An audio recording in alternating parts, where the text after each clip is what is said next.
नमस्कार साथीहरू, पोर्टफोलियो प्लसमा हार्दिक स्वागत गर्न चाहन्छु।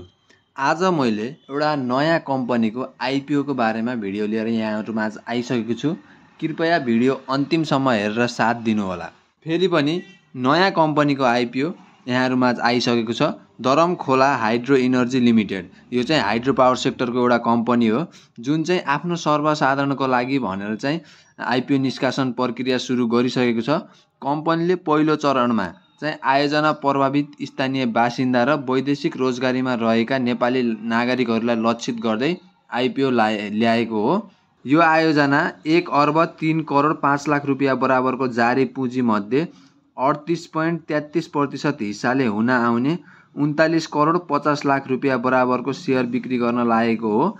कम्पनीले प्रतिकिता रु 100 रुपियाँका दरले कुल 39,50,000 किता सेयर चाहिँ निष्कासन गर्न धितोपत्र बोर्डबाट स्वीकृति पाइसकेको छ। कुल सेयर मध्ये 10,30,500 किता सेयर गुल्मी जिल्लाको मुसिकोट नगरपालिका, बागलुङको गलकोट नगरपालिका तथा बडीघाट नगरपालिकाका आयोजना प्रभावित स्थानीय बासिन्दाहरूका लागि भनेर छुट्याइएको छ। यो चाहिँ आयोजना प्रभावित क्षेत्रहरूका लागि चाहिँ एकदम गुड अपर्च्युनिटी हो। उहाँहरूले चाहिँ यस कम्पनीमा चाहिँ आइपिओ अप्लाई गर्न सक्नुहुन्छ, जसले चाहिँ धेरैभन्दा धेरै किता चाहिँ हात पार्न सक्नुहुनेछ। यदि तपाईहरु गुल्मी जिल्ला र बागलुङ जिल्लाबाट हेर्दै हुनुहुन्छ भने कृपया यो आइपिओ भर्न चाहिँ नछुटाउनु होला। यसैगरी बाँकी रहेको 29,29,500 किता मध्ये 2,91,950 किता चाहिँ वैदेशिक रोजगारीमा रहेका नेपाली नागरिकहरूका लागि छुट्याइएको छ। वैदेशिक रोजगारीमा श्रम स्वीकृति लिएर काम गर्नको लागि जानुभएका नेपाली नागरिकहरूको लागि चाहिँ राम्रो मौका हो। उहाँहरूले चाहिँ यसमा लगानी गर्न सक्नुहुन्छ। यसमा आवेदन दिन चाहिँ वैदेशिक रोजगारीमा रहेका नेपाली र आयोजना प्रभावित स्थानीयले कम्तीमा 10 कितादेखि अधिकतम 50 कितासम्म चाहिँ आवेदन दिन सक्नेछन्। उनीहरूले यही असार 23 गतेसम्म आवेदन दिन पाउनेछन्। यदि सो अवधिमा पर्याप्त आवेदन नआएमा अन्डर सब्सक्राइब भएमा चाहिँ स्थानीयले साउन 6 गतेसम्म चाहिँ यसमा आवेदन दिन पाउनेछन्।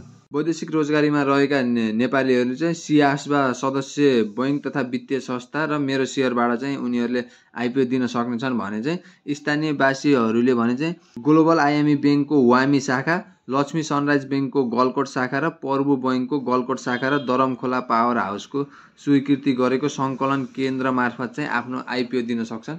यो चाहिँ स्पेशल शाखा चाहिँ तोक दिइसकेको छ। त्यो शाखामा गएर चाहिँ तपाईहरुले आफ्नो फर्म फिलअप गरेर चाहिँ आइपिओ भर्न सक्नुहुन्छ। यो चाहिँ एकदम राम्रो मौका हो, तपाईहरुले नछुटाउनु होला। धेरैभन्दा धेरै आइपिओ चाहिँ तपाईहरुले हात पार्न सक्नुहुन्छ। यसैगरी यस कम्पनीले आफ्नो बिक्री प्रबन्धकको रूपमा चाहिँ लक्ष्मी सनराइज क्यापिटललाई चाहिँ नियुक्ति गरिसकेको छ। लक्ष्मी सनराइज क्यापिटलले चाहिँ सबै यसको प्रक्रिया चाहिँ पुरा गरिदिनेछ। र यति भन्दै भिडियो कस्तो लाग्यो कृपया लाइक, कमेन्ट, शेयर अनि सब्स्क्राइब गर्न नबिर्सिनु होला।